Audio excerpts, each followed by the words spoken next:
السلام علیکم ورحمۃ اللہ وبرکاتہ۔ ناظرین و سامعین، استقبال ہے آپ کا بزم تھانوی یوٹیوب چینل پر۔ جیسا کہ آپ کو معلوم ہے کہ عید الاضحیٰ قریب سے قریب تر آ رہی ہے، اور جوں عید الاضحیٰ قریب آ رہی ہے، شرپسند عناصروں کی طرف سے یہ واویلا مچایا جا رہا ہے کہ قربانی کرنا تو جانوروں پر ظلم کرنا ہے۔ اس سلسلے میں حضرت تھانوی رحمۃ اللہ علیہ کا ایک اہم ترین ملفوظ سوشل میڈیا پر وائرل ہو رہا ہے، جو حضرت نے اس طرح کے اعتراض کرنے والوں کے جواب میں لکھا تھا۔ آپ بھی اس ملفوظ کو بغور سنیں۔ چنانچہ حضرت تھانوی رحمۃ اللہ علیہ فرماتے ہیں کہ خدا تعالیٰ کو ماننے والی قومیں خواہ وہ کوئی ہوں، اس بات کی ہرگز قائل نہیں ہیں کہ خدا تعالیٰ ظالم ہیں، بلکہ خدا تعالیٰ کو رحمان و رحیم مانتے ہیں۔ اب خدا تعالیٰ کا فعل دیکھو کہ ہوا میں باز، پرندہ، شکرا، گدھ، چرغ وغیرہ شکاری جانور موجود ہیں، اور وہ غریب پرندوں کا گوشت ہی کھاتے ہیں، گھاس اور عمدہ سے عمدہ میوے اور اس قسم کی کوئی چیز نہیں کھاتے۔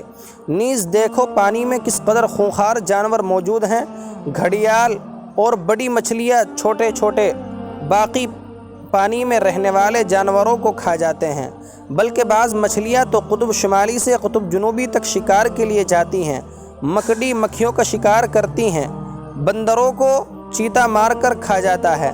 جنگل میں شیر، بھیڑیے، تیندوؤں کی جو غذا ہے وہ سب کو معلوم ہے۔ بلی کس طرح چوہوں کو پکڑ کر ہلاک کر دیتی ہے۔ دیکھو آگ میں پروانوں، اڑنے والے کیڑوں کے ساتھ کیا سلوک ہوتا ہے۔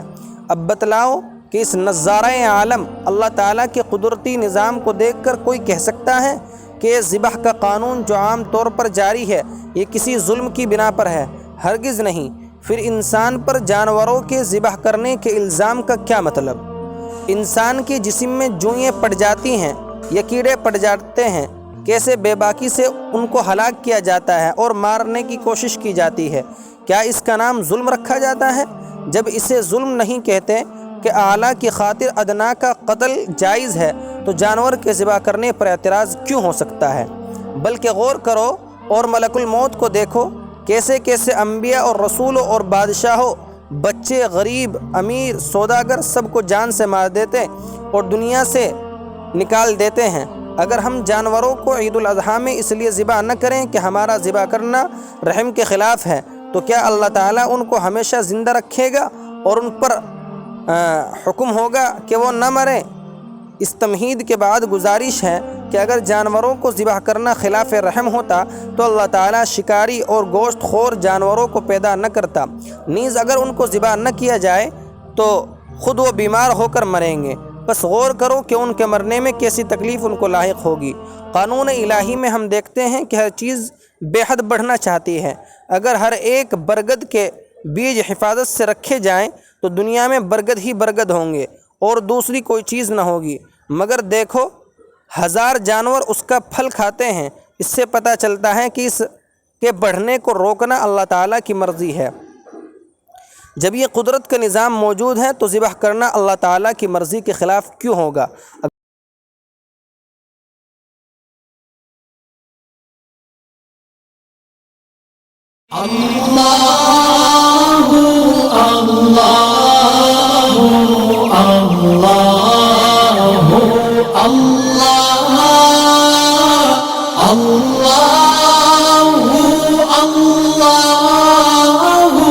امید ہے کہ آپ حضرات کو بات سمجھ آ گئی ہوگی۔